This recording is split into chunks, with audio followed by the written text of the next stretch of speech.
أعوذ بالله من الشيطان الرجيم.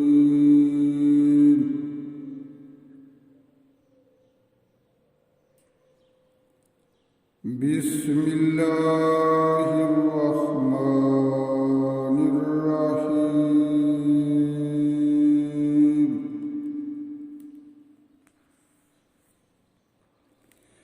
وقال الملك إني أرى سبع بقرات سمان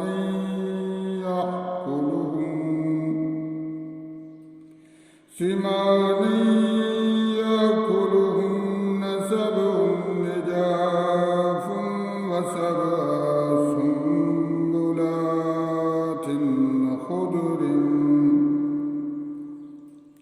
خضر وأخر يابسات يا أيها الملأ أفتوني في رؤياي إن كنتم للرؤيا تعبرون.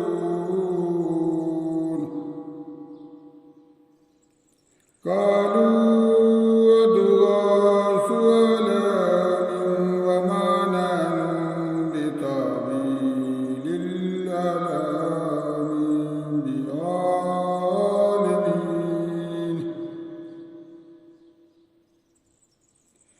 وقال الذي نجا منهما وادكر بعد أمة أنا أنبئكم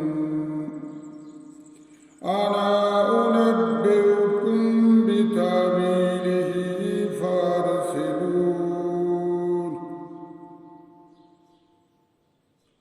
يوسف أيها الصديق وافتنا في سبع بقرات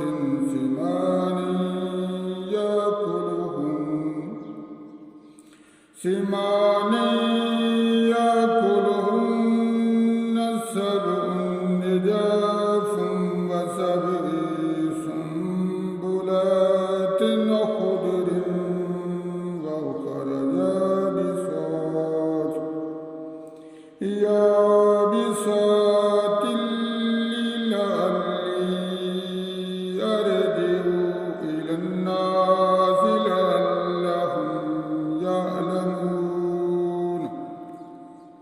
قال ترجعون 7 سنين دابا فما حصدتم فذروه في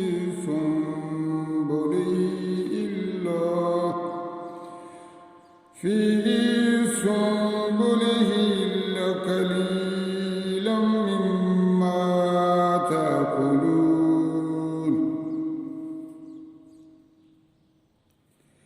ثم يأتي من بعد ذلك سبع شداد